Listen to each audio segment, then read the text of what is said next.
Ok. Estamos agora já depois de Yom Kippur, depois de Aseret Yemei Teshuvah, depois dos 40 dias de Rosh Chodesh Elul até Yom Kippur, na qual são chamados Yemei Ratzon, e agora nós nos preparamos para Sukkot. Nós temos 4 dias entre Yom Kippur e Sukkot, e logo começa mais 9 dias de festa, muita reza. E isso já engrena com Shabbat Bereshit. Então, são 10 dias seguidos de festa. Hoje à noite nós temos o Yortzeit do quarto Rebbe de Chabad, do quarto Rebbe de Lubavitch, Rebbe Maharash, que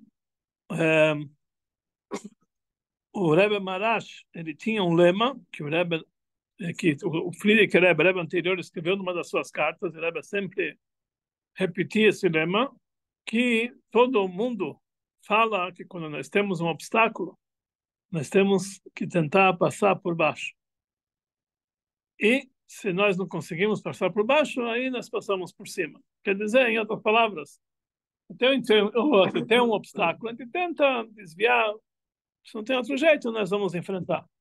E eu falo, assim, falava o Rebbe Maharash, a princípio, nós devemos ir por cima, nós devemos enfrentar e passar por cima, como se, em outras palavras, ele falava não somente que tem que enfrentar o obstáculo, tem que andar como se o obstáculo não existisse.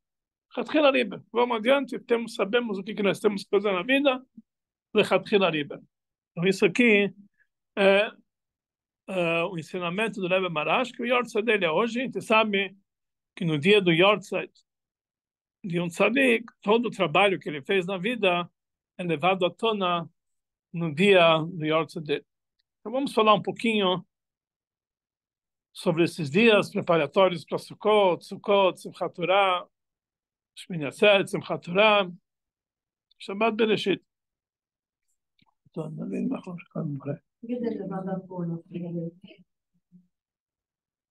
levado à tona.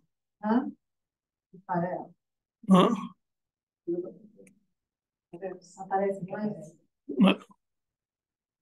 Que é revelado, todo o trabalho da vida dele é revelado. Ok, vamos lá explicar um pouquinho sobre esses dias. O Rebbe anterior, Friedrich Rebbe, um certo ano, depois que terminou Yom Kippur, no dia seguinte, ele chegou para o pai dele, Rebbe Reshab, e perguntou: e agora? O que a gente faz? Terminou já Yom Kippur o trabalho? O que a gente faz? Qual é o trabalho? Logicamente, ele não quer saber qual a halachá, isso ele já sabia, ele queria qual o trabalho espiritual. Então, o Rebbe Reshab respondeu para ele: Jetzt darf man erst tshuveton. Agora que a gente precisa começar a fazer tshuva. Assim foi a resposta do Rebbe Reshab, do Rebbe anterior, um dia depois de Yom Kippur. Ele chegou para o pai dele e perguntou: e agora? O que a gente faz? Ele falou: Erst darf man tshuveton. Agora nós precisamos fazer tshuva. O que quer dizer isso? Acabamos de passar 40 dias trabalho de tshuva, desde Rosh Chodesh Elul até Yom Kippur. É tshuva, Melech Basadeh, depois Rosh Hashanah, Aseret Yemei Teshuvah, Yom Kippur. Rezamos, fizemos tachanut, dumidu e tudo. E o que agora? Não bastou? Esh daf met tshuveton. Agora nós temos que fazer tshuva. Eu vi uma história interessante nesses dias, que uma vez um pai, ele tinha um filho que era um filho muito inteligente. Ele foi bem no Heider, ele foi bem na Yeshiva, um bom aluno. E ele realmente um menino muito inteligente. E de repente aconteceu dele para ele um mexigás na cabeça dele, uma loucura. Um dia ele acordou e ele começou a cacarejar igual uma galinha. Carejou. Depois ele sentou igual uma galinha, começou a andar igual uma galinha. Ele falava para todo mundo que ele é uma galinha. Aí, de repente, ele na casa deles existia um galinheiro, ele entrou dentro da jaula da galinha, e ele ficou lá. O pilar não sai, ele é uma galinha. O pai ficou desesperado. O que aconteceu? Deu um mexigás na criança. Entrou agora, virou uma galinha, o que eu vou fazer? Ele começou a chamar um médico, outros médicos. Ninguém sabia exatamente o que fazer com ele. Até que chegou uma visita, isso já era na semana antes de Yom Kippur. Chegou uma visita na casa dele, falou, e o pai contou, olha, meu filho virou uma galinha, ele está no galinheiro. Ele falou, deixa lá, eu vou resolver essa tua situação. Ele foi até o galinheiro, falou alguma coisa no ouvido do rapaz, e de repente ele sai do galinheiro, se levanta e pronto, voltou ao normal. Começa a andar normalmente. E tá tudo em ordem. Realmente, voltou tudo normal. Aí o pai falou, olha, já tentei tantos médicos, o que você falou? Ele falou, olha, nós estamos na semana de Yom Kippur. É bom você sair daqui, porque daqui a pouco você vai virar uma caparota. E aí, não tem jeito. Quando ele ouviu isso aqui, acabou. Ele se levantou e voltou ao normal, já estava tudo em ordem, estava tudo normal. O pai estava todo contente, o filho voltou ao normal. Yom Kippur, rezou. O dia depois de Yom Kippur, outra vez eu já sou uma galinha. E ele voltou a descer, e outra vez entrou no galinheiro. Logicamente que isso aqui não é uma história verdadeira, isso é uma metáfora, que os Hassidim contam. Alguns dias antes de Yom Kippur, a pessoa o ano inteiro não se toca, ele não se comporta ou como uma galinha, ou como ou como um boi, ou como, enfim, ele não se importa tanto assim com o trabalho que tem que ser. Quando chega alguns dias antes de Yom Kippur, está chegando Yom Kippur, é o dia do julgamento, o dia do perdão, de repente todo mundo desperta, tem que fazer Tachanun, já liga que horas eu posso fazer mikve, que horas eu posso fazer malkut, que horas nós vamos ter kolnit, o ano inteiro onde você estava. De repente, Yom Kippur, todo mundo se lembra de sair do galinheiro. Sair do galinheiro, vou me levantar, de repente vira gente. Termina Yom Kippur, tocou o shofar, pronto, podemos voltar a ser galinha como antigamente. Não precisa mais, já está tudo bom. Já terminou, já resolveu tudo. Não é esse o objetivo de Yom Kippur. É isso que falou o Rebbe Reshab, falou para o filho dele, Friedrich Rebbe. Quando termina Yom Kippur, aí que nós precisamos fazer chuva. Aí que está na hora de fazer chuva. É a prova se o trabalho de Yom Kippur valeu ou não. Isso depende como vai ser o teu comportamento no dia depois de Yom Kippur, o day after. Como que vai ser? Se passou Yom Kippur, chega, acabou, vamos agora comemorar, vamos festejar, vamos para... Tem muitos jovens que eles têm festas totalmente pós Yom Kippur, que realmente... O que quer dizer isso aqui? Isso demonstra que todo o nosso trabalho de Yom Kippur não funcionou. Como que eu vou ter certeza que o trabalho de Yom Kippur funcionou? Depois que terminou o dia after, o dia seguinte, isso perguntou Friedrich Rebbe para o pai dele, o que nós estamos fazendo agora? Agora precisamos fazer chuva. Agora nós precisamos ver como que está o assunto da nossa chuva. Se realmente as coisas funcionam ou não funcionaram, se valeu a pena tudo isso aqui, ou apenas foi uma empolgação, um fogo de palha, Yom Kippur, foi muito bonito, muito emocionante, e no dia seguinte acabou, vamos esquecer. Isso depende, agora começamos o trabalho, depois de Yom Kippur. Um dia depois de Yom Kippur, assim está escrito no Sefer HaMinhagim, ele recebe um nome especial, The God's Nomen, o dia do nome de Deus. O dia depois de Yom Kippur é chamado The God Shem Hashem. God's Nomen em Yiddish, Shem Hashem em hebraico, o nome de Deus em português. Quer dizer, o dia do nome de Deus. Assim é chamado God's Nomen. Tem um costume que a pessoa vem mais cedo para a sinagoga.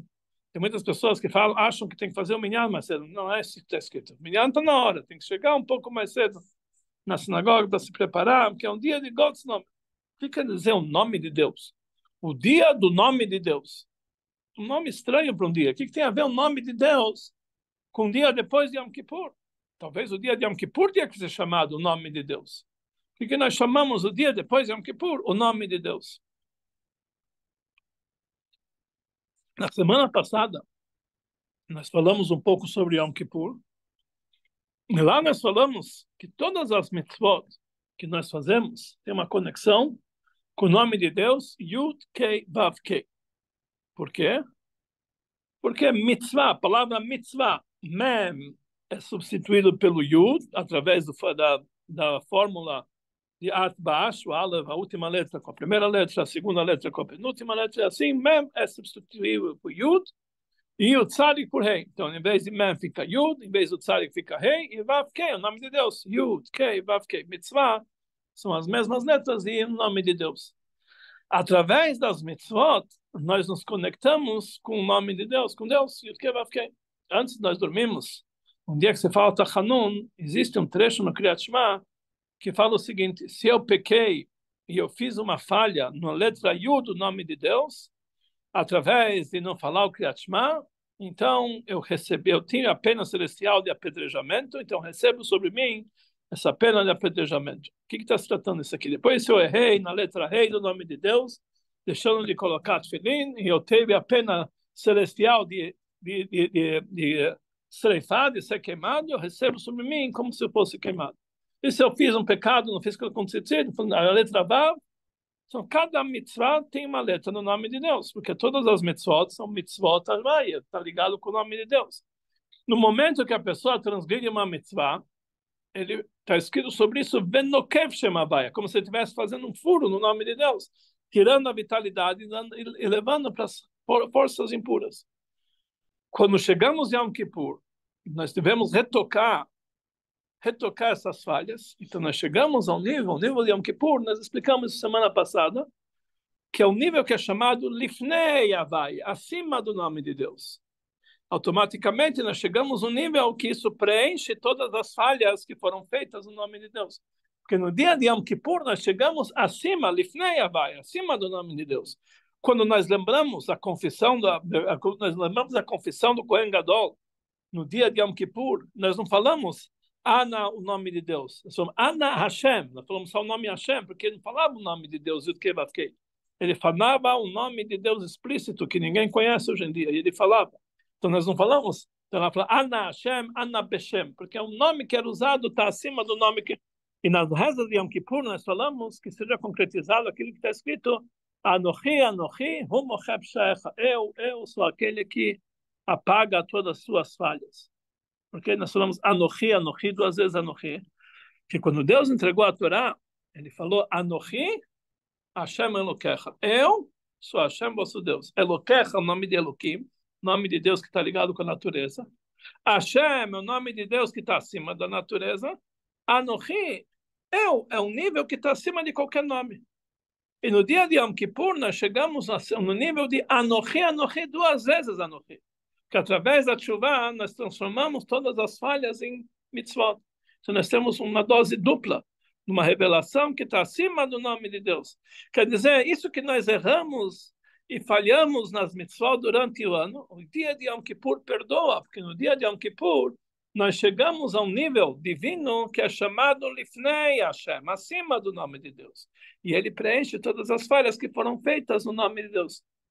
Isso é um dia de Yom Kippur. O que acontece no dia seguinte, Yom Kippur, é chamado o dia from the God's nome, o dia do nome de Deus. Yom Kippur nós chegamos ao nível que está acima do nome de Deus. Agora, no dia seguinte, Yom Kippur, nós temos que trazer esse nível tão elevado para o nosso dia a dia, no nome de Deus. Shema vai trazer isso para baixo, no nome de Deus, como Deus já se reveste no nome. Por isso, os 4 dias entre Yom Kippur e Sukkot estão ligados com as 4 letras do nome de Deus. Yud, Kei, Vav, Kei. Cada dia está ligado com as letras do nome de Deus. No dia que nós trazemos todo esse nível tão elevado que nós chegamos no Yom Kippur, nós trazemos para baixo e já começamos a operar. Torá, mitzvot, começar a fazer os atos. Aqui, prova se realmente o nosso trabalho de Yom Kippur foi como tinha que ser, porque nesses 4 dias nós estamos dedicando a trazer toda aquela elevação espiritual para baixo. Sobre o primeiro dia de Sukkot, está escrito o seguinte: Ulkachtem lachem bayom arishon. Vocês vão pegar no primeiro dia Pri Etz Hadar, o fruto bonito da árvore, que é o etrog, o capote marim, a folha central da tamareira, lulav, o Hadass, Saravá. Está escrito que eles vão pegar tudo isso aqui, Bayom Arishon, no primeiro dia. O que quer dizer no primeiro dia? Primeiro dia é o primeiro dia de Sukkot. Isso que é chamado o primeiro dia. Mas por que a Torá fala primeiro dia e não fala simplesmente, normalmente a Torá dá data? No dia 15 de Tishrei, 15 do sétimo mês. Por que no primeiro dia? Então, existem várias explicações sobre isso na Gemara, mas o Midrash dá uma explicação interessante. Ele fala que o primeiro dia de Sukkot é chamado primeiro dia porque Rishon lecheshbon avonot, o primeiro dia da contabilidade dos nossos pecados. O que quer dizer isso? Quando chegou Yom Kippur, todos os nossos pecados foram zerados. Depois de Yom Kippur, aí começa uma nova contabilidade dos nossos pecados. Então, o primeiro dia de Sukkot é chamado primeiro dia da contabilidade dos vossos pecados. Quer dizer, primeiro dia que a pessoa pode pecar. Depois de Yom Kippur, já começa a pergunta aos comentaristas, o que quer dizer o primeiro dia? Antes e depois de Yom Kippur, até Sukkot, tem 4 dias. E tempo suficiente da pessoa pecar. O que quer dizer? Primeiro dia de Sukkot, o primeiro dia da contabilidade, e os outros 4 dias, o que aconteceu com eles? Então, o Midrash responde, nesses 4 dias, cada um está ocupado com mitzvot. Zé oseg besukató, esse está preocupado em construir sua tuká. Zé oseg belulavó, esse está ocupado em comprar celular, seu etrog. Não dá tempo de pecar. Não dá tempo. Então, por isso, quando começa a pecar, depois já está tudo pronto, já tem no lar, já começou o Sukkot. Agora, no primeiro dia do Sukkot, aí já dá tempo de começar a pecar. Então, o primeiro dia da contabilidade dos pecados é no primeiro dia de Sukkot. Mas nós sabemos que não é bem assim. Mesmo que esse está ocupado com o lar, esse está ligado com a Sukkot, tem bastante tempo para pecar. O que quer dizer não dá tempo para pecar? Mas conforme isso que nós falamos, está explicado que o trabalho de Yom Kippur não termina em Yom Kippur. Ele não termina em Yom Kippur. Logo depois de Yom Kippur, começa o trabalho. Agora precisamos fazer chuva. Agora nós precisamos trazer para baixo tudo aquilo que nós conseguimos em Yom Kippur. E esses são os 4 dias entre Yom Kippur e Sukkot, estão ligados com as 4 letras do nome de Deus. É o momento que nós temos que trabalhar para concretizar, trazer na prática todas aquelas boas decisões de Yom Kippur, trazer na prática, esses são os 4 dias. E isso está simbolizado que esse está fazendo sua açúcar, esse está fazendo o celular, nós estamos ocupados em mitzvot. Aqui nós estamos dando 2 exemplos. Quer dizer, nós estamos ocupados nesses 4 dias, como trazer essa elevação tão grande de Yom Kippur, levar acima do nome de Deus, em God's nome, no nome de Deus, nas 4 letras do nome de Deus. Então nós não temos, é que não tem tempo para pecar. Nós estamos trabalhando ainda com a chuva de Yom Kippur. Então, quando que termina isso aqui, no Sukkot, aí começa realmente o tempo de Cheshbon Avonot, de fazer a contabilidade dos pecados, que até agora nós estamos ainda ocupados com a chuva de Yom Kippur. Está escrito que consta nas notas facílicas, de Reshimot, que no dia, na cidade de Lubavitch, no dia de Yom Kippur, uma grande maioria dos Hassidim conseguiam chegar até o nível de Benoni. Benoni no Tânia é uma pessoa que nunca pecou e nunca vai pecar. Quer dizer que não faz pecados nenhum, nem no pensamento, nem na fala, nem na ação. Tinha muitos Hassidim que eles conseguiam aguentar até Sukkot. Outros aguentavam esse mesmo nível até Hanukkah. Outros até Pesach. E alguns escolhidos o ano inteiro conseguiam pegar a força de Yom Kippur e levar, só para dar para nós uma ideia do que é Benoni. Benoni é uma pessoa que nunca fala algo errado, nunca pensa algo errado e nunca faz algo errado. Isso é um Benoni. É um tzadik, esse ainda não é tzadik. Um Benoni tem Yetzirará, só que ele domina o Yetzirará. O tzadik nem Yetzirará não tem. Tinha um Hassid na França, que ele veio da Rússia junto com aquele comboio de Hassidim, com a mãe do Rebbe e muitos outros conhecidos nossos. Ele se chamava Ramnis Nemenov. E ele era o diretor, uma espia da cidade de Branois, de Paris. E o Friedrich Rebbe falou sobre ele que ele era um Benoni. que ele nunca pecava. Hoje o diretor da Yeshiva é o filho dele. Mas o Frierdiker Rebbe falou sobre Rav Nissen Nemanov que ele realmente era um Benoni. Uma vez um neto do Rav Nissen perguntou para o Rav Nissen como consegue uma pessoa cuidar todo o tempo de não falar e não pensar e não fazer. Não fazer, pode ser que a gente pode se controlar. Não falar é difícil, mas sabe, às vezes tem uma sonará na ponta da língua e a pessoa, tá bom, ele consegue às vezes engolir, mas não pensar coisas negativas, então não pode ser. Então ele falou uma vez para o filho dele, para o neto dele, me fala uma coisa, 10 minutos, você consegue ser Benoni? 10 minutos? É fácil? Nesses 10 minutos eu vou estudar, eu vou rezar, não vou pensar nada errado. 10 minutos dá, tá bom? E depois desses 10 minutos, você consegue mais 10 minutos? Mais 10 minutos dá. Então, assim que é um Benoni. Ele vive cada 10 minutos da vida dele. A cada 10 minutos ele toma a decisão que os próximos 10 minutos ele não vai fazer nada de errado, não vai falar nada de errado, não vai pensar nada de errado. Isso é um Benoni. Então, tinha muitos Hassidim que quando eles chegavam em Yom Kippur, eles chegavam ao nível de Benoni. Muitos aguentavam até Sukkot, muitos aguentavam até Hanukkah, outros até Pesach. É muito fácil, é muito difícil. E outros conseguiam levar isso aqui para o ano inteiro. Eram poucos, mas conseguiam. Então, no Yom Kippur, nós chegamos no nível mais elevado. Mas qual é a prova que realmente isso valeu? No dia seguinte de Yom Kippur, então, agora que nós precisamos fazer a chuva. Então, esse é o nosso trabalho nesses 4 dias, entre Yom Kippur e Sukkot, o trabalho de levar na prática o assunto de chuva, como tem que ser Yom Kippur. Mas aqui nós temos 2 tipos de trabalhos. O trabalho entre o homem e Deus, que isso realmente se cuidar de não pecar contra Deus, fazer as mitzvot como tem que ser, etc. Agora, existe um trabalho mais difícil, o trabalho entre o homem e o próximo. Esse é um trabalho mais difícil. Que a pessoa fazer o que Deus quer, ele pode se esforçar e pode chegar. Mas o comportamento dele com o próximo, nunca falar mal, nunca pensar mal, isso já é mais difícil. Então, por isso fala para nós, o Midrash, por que esses 4 dias não podemos pecar? Zé Osek Besukató, esse está ocupado com a sua açúcar. Zé Osek Belulavó, esse está ocupado com a celular. E por isso ele não tem tempo de pecar, não tem como pecar, principalmente entre ele e o próximo. Porque essas 2 mitzvot, sukkah e lulav, demonstram a união que existe entre o povo de Israel. A união do povo de Israel é algo muito importante e é algo muito difícil. A mitzvah de Ahavat Israel é uma mitzvah muito difícil. Todo dia nós falamos na nossa reza que a Hareini Mekabel Alai, eu assumo sobre mim a mitzvah positiva de Ve'ahavta l'reacha kamocha, amar o teu próximo como a si mesmo. Falar é muito fácil, fazer é muito difícil, mas no Sidur nosso está escrito o seguinte, antes, Arene Mekabel, antes desse Arene Mekabel, está escrito em letras pequenas, que o Arizal falou, Nachon lomar kodem atfilah, é bom falar antes da reza, Arene Mekabel alai mitzvot taser.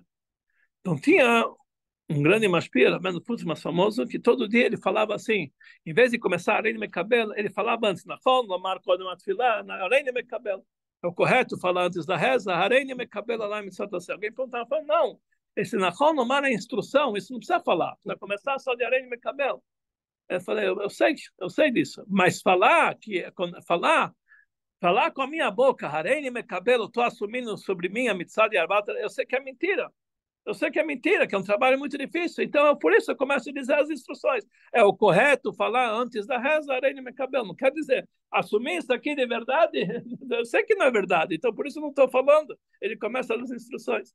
Porque essa mitzvah de a união do povo de Israel, é muito mais difícil que a pessoa rigorar em todas em kashrut. Tem pessoas que tomam o máximo de cuidado em kashrut, não comem o máximo de cuidado com o tem que ser. Mas quando se trata no comportamento entre um e o outro e realmente não se reconhece ele. Não dá para ver. Está escrito sobre as pessoas de Sdom, Sdom, Raim vechataim lashem meod, tradução literal. As pessoas de Sdom, eles eram perversos e pecadores para Hashem muito. Eram perversos e pecadores para Hashem muito. Essa frase está um pouco em discordância. Pode ser que eram muito pecadores para Hashem, eram ruins e pecadores, para Hashem muito. Então, o que quer dizer isso? Então, tem uma explicação racídica que fala o seguinte: eles eram perversos, eles eram pecadores entre um e outro. Mas para Hashem, quando eles entravam na sinagoga, muito, eles rezavam, se balançavam, batiam com força. Para Hashem, muito. Mas entre eles, dava para ver, eles eram pecadores, eles eram ruins. Mas quando de repente era para Hashem, muito. Está tudo bom de repente. Então, o que adianta no dia de Yom Kippur nós estamos lá num nível tão elevado, gritando, né? Chega depois, o dia depois, então fulano já começa toda a briga, aí já não funciona mais. Como que realmente nós podemos... Então, realmente é um trabalho muito difícil em trazer na prática o trabalho de Yom Kippur, no que diz respeito ao amor ao próximo e à união do povo de Israel. E isso é simbolizado pela mitzvah de Sukkah e Lulav. É isso que fala para nós o Midrash. Zé Osek Besukató, esse está ocupado com a sua Sukkah. Zé Osek Belulavó, porque esse é o trabalho dos 4 dias depois de Yom Kippur e de todo o Sukkot e de todo o ano. Levar na prática esse mandamento de Ve'afta Le'arecha Kamocha. Vamos começar a analisar cada uma dessas 2 mitzvot. Sobre a Sukkah está escrito, a Gemara nos diz, Reuim Kol Israel Leishev Besukkah Echad. Todo o povo de Israel, eles têm a possibilidade de morar numa única Sukkah. Sem falar para nós, a Gemara. O que quer dizer que todos têm a possibilidade de morar numa única Sukkah? A explicação é o seguinte, a explicação pela Halachá, que se a pessoa tem uma Sukkah, que ela tem uma parede pequena, de 60 centímetros, depois tem uma outra parede de 60 centímetros, depois tem uma parede de vários quilômetros. Você tem uma pequena parede aqui, depois tem uma de vários quilômetros. E você coloca as rachas em tudo, é uma Sukkah kasher. Então pode ser que é uma Sukkah que você nem vê onde começou ela. Mas todo o povo de Israel pode morar na mesma Sukkah. Essa é a halachá da Torá. Mas a explicação racídica sobre isso é que no dia de Sukkot, por causa da mitzvah de Sukkah, todo o povo de Israel pode morar, pode se reunir numa única Sukkah, debaixo de um único só teto. Nós falamos diariamente nas nossas orações, o Fros Aleinu Sukkot Shlomecha, que Deus faça pairar sobre nós a Sukkah da sua paz. A Sukkah traz a paz. Aqui nós estamos falando sobre o Beit HaMikdash, que vai ser uma Sukkah de paz, mas a Sukkah traz a paz. Por quê? A Gemara nos diz sobre o Pasuk, Basukot Teishvu Shivat Yamim. Em Sukkot vocês vão morar 7 dias. Fala para nós, ensina para nós, nossos sábios, Yashvu Ken Taduru, da mesma forma que a pessoa mora na sua casa o ano inteiro. E o ano inteiro, em Sukkot, ele tem que morar na Sukkah. Qual a diferença da casa e da Sukkah? O que diferencia uma pessoa do outro? São as paredes da própria casa dele. Cada um tem paredes e ele não consegue enxergar o próximo. Está fechado na sua casa. Em Sukkot, nós tiramos as paredes. Então, todo mundo sai de casa e vai para Sukkah. O que quer dizer isso? Vamos explicar isso um pouco melhor. O que quer dizer que cada um na sua casa tem suas paredes? Esse tem uma casa de tantos e tantos metros quadrados. E ele tem tantas coisas de luxo, uma televisão do último, mais moderna, e tem um vídeo, e ele tem os utensílios de prata e ouro. Ele não consegue enxergar um outro judeu que não tem tudo isso aqui. O outro tem alguma coisa mais modesta. Cada um tem a sua casa, ele está na sua casa com todo o seu luxo, com todo o seu, enfim, com todo o seu orgulho, com toda a sua arrogância. Ele não consegue enxergar um outro judeu. Chega a Sukkot, a Torá fala para nós, todo mundo sai da casa. Vocês vão todo mundo morar numa casa que o teto é de palha. É isso que vocês vão morar, é isso que vocês têm em Sukkot. Não existe a diferença entre um e outro. Reuim Kol Israel Leshem Besukkah Echad. Todo o povo de Israel tem que morar numa única Sukkah. Ou seja, em Sukkot nós abrimos mão de todo o nosso conforto físico e material e vamos comer numa Sukkah, todo mundo junto. Todo mundo na Sukkah. Ninguém está melhor que o outro. Ninguém tem uma Sukkah que tem teto de ouro, porque senão a Sukkah não está kasher. Todo mundo tem uma Sukkah que é teto de palha. E se cai chuva, vai chover em todo mundo. Não tem diferença. Quem tem mais, tem menos, vai. Todo mundo vai receber a mesma chuva, todo mundo vai receber o mesmo sol, todo mundo vai receber a mesma alegria por isso. Todo mundo vai estar jubilado, porque realmente nós abrimos mão dos nossos problemas materiais. Então, da onde vem a depressão, da onde vem a tristeza, etc., vem do mundo material. A pessoa não está contente com o que ele tem, ele quer mais. Isso traz para ele depressão. Ele precisava ganhar um pouquinho melhor. Você tem o suficiente para viver, mas ele não está contente. Ele pode ganhar mais. Por que ele vai? Ele tem que ganhar na loteria, senão não está bom. Isso que é o nosso. Isso leva a pessoa à depressão, leva a pessoa à tristeza, leva a pessoa ao orgulho, leva a pessoa à arrogância, leva a pessoa a brigas, intrigas, etc, etc. Sukkot, nós abrimos mão de tudo isso aqui. Basukot tem shvu, que é duro, não existe. Todo mundo está igual, na mesma sukkah. Quer dizer, não pode ser, não é na mesma sukkah fisicamente, no mesmo nível. Em sukkah, a pessoa abre mão do seu luxo material e por isso é muito mais fácil chegar à união do povo de Israel. Então, essa é a mitzvah de sukkah. E a mesma coisa em relação à mitzvah do lulav.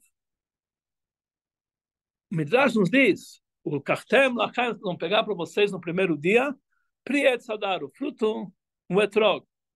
Fala para nós, Midrash, quem é o etrog? É o povo de Israel. O povo de Israel comparado com o etrog. Depois a Torá fala, vão pegar capot marim, a folha central da tâmara. Quem é a folha central da tâmara? É o povo de Israel. É um Yehudi. Depois vai pegar o Hadas. Quem é o comparado com o Hadas? É o povo de Israel. Depois vão pegar o Aravá. Quem é comparado com o Aravá? O povo de Israel. Mas o que é o povo de Israel? É um? Precisa ser 4 exemplos? Não pode ser o mesmo? Então, me explica. São 4 categorias que nós temos no povo de Israel. O etrog é a máxima, mais bela. Tem cheiro, tem gosto, simboliza um Yehudi que ele estuda a Torá. O Yehudi que ele cumpre as mitzvot. Ele tem cheiro, tem gosto, ele estuda bastante Torá, cumpre as mitzvot. É uma beleza, o etrog. Etrog, então também semelhança. Sim, então é uma pessoa, o ideal, esse é o etrog. Depois nós temos a folha da tâmara. A tâmara tem um bom gosto, mas não tem nenhum cheiro especial. Isso simboliza um Yehudi que ele estuda a Torá, mas as mitzvot não são lá das melhores. Quer dizer, realmente ele não tem o cheiro, não tem as mitzvot. Já o Hadas, ele tem um bom cheiro, mas ele não tem gosto. Então isso simboliza um Yehudi que se dedica muito às mitzvot, mas a Torá não é tão assim. Depois nós temos a Aravá, o salgueiro. Não tem nem gosto, nem cheiro, é a mais coitada de todos. E isso simboliza o dia que não tem Torá, não tem mitzvot. Chega o dia de Sukkot, nós falamos que se a pessoa vai comprar um etrog, o mais caro, qual é o mais caro que eles vendem lá? $500, sei lá, $600. Ele vai pegar um lulav, o mais caro, o mais bonito que tem, vai pegar os Hadassim, aqueles melhores, mas a Aravá ele não vai comprar. Senão, vai fazer só os 3. Vai comprar, vamos deixar de lado. Ele pegou os 3 e fez a brachá. Ele não cumpriu a mitzvah e fez brachá em vão. Porque se você não coloca lá 2 aravot, todo o resto não presta. O teu etrog não presta, nada. Se não tem as 2 aravot, não presta. Porque no dia de Sukkot, todo o dia é importante. Até mesmo aqueles que estão no nível de aravá, eles também são importantes. Falta uma aravá, o lulav não está kasher. As coisas não funcionam. E aí isso significa as 4 espécies, a mitzvah do lulav, a união do povo de Israel. E além disso, explica o Rebbe, cada uma das espécies simboliza a união. O etrog ele é chamado prietz hadar, uma fruta hadar. Hadar é bela. Mas nossos sábios explicam, dão uma outra explicação. Por que o etrog é chamado hadar? Porque hadar beilanom shana leshana. Ele mora na árvore no ano e ano. Tem várias frutas que elas têm épocas. Você tem lá o mamão, de uma certa época do ano, o abacate, uma certa época do ano, a jabuticaba, não é, tá aqui, vai te dar uma certa, se não tem uma época que não é da árvore, não vai dar fruto. Porque cada fruta aguenta um certo clima. Tem a fruta do verão, fruta do inverno, outono, primavera, etc. O etrog é a única fruta que ela cresce na árvore, todo ano está crescendo, ela é uma fruta de todas as épocas. Está sempre em todas as épocas. Por quê? Porque o etrog simboliza a união. Existem aqueles que aguentam o calor, um judeu mais quente, mais animado. Existem aqueles que são intelectuais, eles gostam das pessoas mais frias. Existem as pessoas que gostam de pessoas mais inteligentes. Existem outras pessoas que gostam de pessoas mais simples. Cada um tem a sua época do ano da árvore. O etrog aguenta todos por iguais. Pode ser verão, pode ser inverno, outono, pode ser rico, pobre, inteligente, sabe? Para ele, todo mundo é igual. Todo mundo é bom para ele. Isso que realmente simboliza o etrog, a união.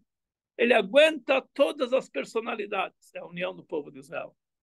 O lulav, para ser kasher, cada folhinha dele tem que ser dupla, não pode ser. Se ela for separada, não está kasher. E o lulav precisa ser todas as folhas juntinhas. Se elas começam a se abrir, não está kasher. Isso simboliza a união do povo de Israel, que ninguém vive sozinho. Cada um tem que estudar em dupla. E as duplas também estão unidas entre si. É uma folha só. É a união do povo de Israel. Isso significa o lulav. O hadass é um trevo especial. Nós temos isso, trevo de 4 folhas. O hadass é um trevo de 3 folhas. Cada galinha, cada nó tem que ter 3 folhas. É muito difícil ter uma planta assim, que cada nó tem 3 folhas. Mesmo a hadass, para crescer assim, só em lugares especiais, como Tzfat, etc. A planta aqui no Brasil vai dar só 2 folhinhas. Porque 3 folhas significa o povo de Israel está dividido em 3. Cohen, Levi, Israel. Nós temos outros tribos. Está dividido em três partes. O povo de Israel. Existem, enfim, isso simboliza que cada um do povo judeu, cada um dessas 3 pessoas, está no mesmo galho, no mesmo nó. Isso significa a união do povo de Israel. E a Aravá, o salgueiro, em aramaico, ela é chamado Achavina. Achavina quer dizer irmandade. Porque o salgueiro ele é a única folha que cresce em grupos e grupos. Nós vamos ver no chorão aqui, tem um grupo de folhas assim, um grupo de folhas assim. Não é uma para cá, uma para lá. São grupos e grupos, são chamados irmandades, que elas crescem em irmandades. Ou seja, cada uma das espécies do Arba Minim está ligado com a união, com a união do povo de Israel. Então, essa mitzvah das 4 espécies simboliza a união do povo de Israel. A mitzvah de Sukkah simboliza a união do povo de Israel. As 4 espécies simbolizam a união do povo de Israel. E é isso que fala para nós o Midrash. Nos 4 dias entre Yom Kippur e Sukkot, não dá tempo de pecar. Zé seg bersukató, Zé seg belulavó. Esse está ocupado com a sua Sukkah, esse está ocupado com a sua lulav. Eles estão preocupados com a união do povo de Israel. E principalmente nos dias de Sukkot, que isso é levado na prática. A gente faz a brachá do Sukkah, a brachá do lulav. Nós habitamos na Sukkah durante 7 dias. Aí realmente a gente demonstra a união no nível máximo. E isso significa o trabalho que vem depois de Yom Kippur. Você quer saber que teu Yom Kippur foi sucesso? Vamos ver como você vai se comportar depois. Não somente nas mitzvot entre você e Deus, entre você e teu próximo. A união do povo de Israel, teu comportamento com o próximo, como isso vai ser? Isso nós vemos, essa é a prova do que teu Yom Kippur foi um dia com sucesso, que você consegue realmente abaixar o teu ego e se comportar como que tem que ser durante todos os dias seguintes, principalmente nesses 4 dias depois na festa de Sukkot. E por isso, justamente nesses 4 dias, nós temos aqui, quase no dia de hoje à noite, dia 13 de Tishrei, o dia do Hilulá, do Rebbe Maharash, o trabalho dele era Lechatchila Riber. Não olhar para os obstáculos, ir em frente. Sabendo que essa vontade divina, não faça contabilidade. Será que eu consigo? Será que eu não consigo? Será que eu devo fazer? Vai em frente. E esse é o nosso trabalho, o segredo para nós termos sucesso em fazermos a vontade de Deus em tudo que Ele precisa, é a pessoa não pensar 2 vezes. Vai em frente, faz como que ele precisa fazer. Certa vez o Rebbe pediu para um Hassid, para uns 3 Hassidim se reunirem, e ele deu para eles uma missão, que eles tinham algo que precisava ser feito. O Rebbe pediu, vocês se reúnem e perguntam e pensam entre si como vocês vão fazer. É um trabalho difícil, mas pensam entre si. Depois de todo esse prazo, eles falaram, o secretário do Rebbe, olha, o Rebbe sobreestimou a gente. Quer dizer, pensou que a gente era muito mais forte do que é, mas essa é uma missão muito de nós, muito difícil. Nós não vamos conseguir. Então, o secretário falou isso para o Rebbe ficou muito chateado. Eu perguntei para eles se eles vão conseguir ou não, eu mandei eles fazerem. Eu só falei para eles discutirem como fazer. Se vai dar certo ou não, isso eles deixam comigo. Isso quer dizer Lechatchila Riber. Nós temos que fazer aquilo que precisa ser feito. Se nós vamos... Não tem dúvida. Lechatchila Riber, vai. Vamos em frente, temos que fazer as coisas. Tem muitos Hassidim, principalmente na Rússia, que eles viviam na Lechatchila Riber. Eles sabem que eles vão fazer alguma coisa, eles vão ser amanhã presos, etc. Estão nem aí, vamos fazer. Os nossos testes são muito mais fáceis. As nossas tentações também são muito mais fracas, que realmente tinham outras. Então, nós temos muito mais força para isso. Então, muito mais que nós temos que trabalhar nesse sentido, Lechatchila Riber, e nós vamos ter a força para dominar todos os obstáculos que nos impedem de fazer a vontade de Deus, de chegar na prática. E essa é a sequência de Yom Kippur, esse é o resultado de Yom Kippur. Essa é a meta final. Saber como nós vamos pegar toda essa força de Yom Kippur e levar para os próximos dias. Levar para os dias de Sukkot, através da união, através da união do Lulav, através da união da Sukkah. Vamos levar isso aqui para frente. Como que nós vamos conseguir trazer na prática todo esse trabalho de Lechatchila Riber? Isso realmente é o nosso trabalho e nossa missão. E tudo isso culmina com o dia de Simchat Torah. De Simchat Torah. São os dias mais elevados que nós temos no nosso calendário. Quando a alegria chega no máximo. Quando nós dançamos em Simchat Torah, nós não abrimos a Torá e estudamos, nós não abrimos uma Gemara e começamos a estudar. Isso não é Simchat Torah. Nós pegamos uma Torá fechada, enrolada, com o manto em cima e dançamos com a Torá sem essa nossa dança e se alegramos com isso. Porque em relação ao estudo da Torá tem diferença entre o mais versado e o menos versado. Em relação à Torá fechada, a Torá é de todos. Todo mundo tem a Torá, todo mundo pode dançar com a Torá. E é essa a verdadeira alegria de Simchat Torah. Porque o que traz para a pessoa a verdadeira alegria é quando ele está disposto a aceitar todo mundo, a ajudar todo mundo. Não existe algo mais deprimente do que a pessoa pensar no que ele vai fazer de mal para o próximo, porque ele fez ele pisou no meu calo, ou preciso, e isso estraga a vida dele.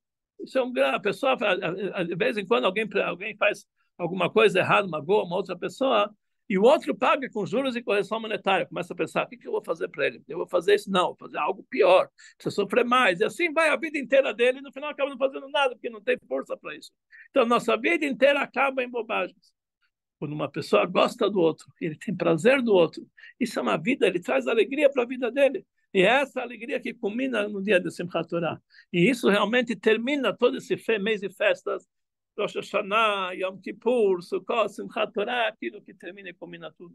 Está escrito que as 48 horas de Simchat Torah, a alegria que a pessoa tem nesse dia, vale muito mais do que as 48 horas de Rosh Hashanah, com todas as rezas e orações. Mas isso, através da alegria, ele consegue fazer muito mais do que todos os dias de Rosh Hashanah. Porque aí, realmente, a alegria leva a união e quando está todo mundo alegre, um aceita o outro, está todo mundo dançando junto, realmente nós não fazemos contabilidade, está todo mundo junto e as coisas funcionam da melhor forma possível. Então, que realmente nós possamos pegar todas essas influências positivas que nós tivemos até hoje, Rosh Hashanah, Yom Kippur, toda essa elevação espiritual, toda essa força positiva, todo esse potencial que nós conseguimos até agora colecionar, levar na prática a partir de agora, Lechatchila Riber, sem fazer contabilidades, passar por todos os obstáculos e levar realmente a verdadeira união do povo de Israel, Ahavat Israel, Ardut Israel, e a alegria máxima de Simchat Torah. E é isso que vai revelar, isso que vai acabar com todo o nosso exílio que nós estamos passando. Todo o exílio ele surgiu apenas por causa de um momento, por causa de um pecado, que não tinha entre o povo de Israel amor entre si, havia o ódio sem motivo. A maneira que vai acabar com todo o lado negativo é através do amor sem motivo, através da alegria de ser Yehudi, a alegria de estar junto com outros judeus. Isso vai acabar com toda a escuridão no Galut. E como nós tivemos no ano passado em Simchat Torah, uma notícia que cada um ficou realmente uma notícia um baque muito forte para o povo de Israel, algo muito pesado. E isso, depois de um ano, vai ser transformado, a grande escuridão vai ser transformada numa grande luz. E como nós vamos comemorar essa data? Muitos estão pensando assim, esse ano não pode dançar, esse ano não pode... A pessoa é fina, estamos comemorando um ano do que aconteceu. Pelo contrário, não é isso que Deus quer da gente. Deus quer que nós mostramos que o povo de Israel é eterno. Que por mais que Deus de vez em quando mostre certos testes para nós, mas nós sabemos que tudo é testes, nós estamos acima de tudo isso aqui. E isso nós vamos revelar através de ser mais alegre esse ano que todos os anos. Porque é somente a alegria e a união do povo que vai trazer realmente o conserto de toda a escuridão do Galut, que possamos realmente, ainda antes de Sukkot, já ver aquilo que consta no passado, que consta no dito da nossa oração, o Frosa lei no Sukkot Shlomecha, que Deus vai fazer pairar sobre nós a sua açúcar da paz, que a açúcar da paz de Deus é a construção do terceiro Beit HaMikdash. Nós vamos ao encontro de Mashiach, e da mesma forma que na época de Shlomo Melech, quando ele construiu o primeiro Beit HaMikdash, a inauguração foi comemorada em toda a festa de Sukkot, e o final da festa foi em Shmini Atzeret de Simchat Torah. Assim também nós possamos já comemorar a redenção e a construção do Beit HaMikdash nesses próximos dias e terminar, culminar com a máxima alegria de Shmini Atzeret, Simchat Torah. O Rebbe vai dançar conosco nos Zakafot, o Mashiach vai estar conosco. Nós vamos ao encontro da Geulah total e completa, que seja imediatamente para todos nós, da maneira mais revelada possível.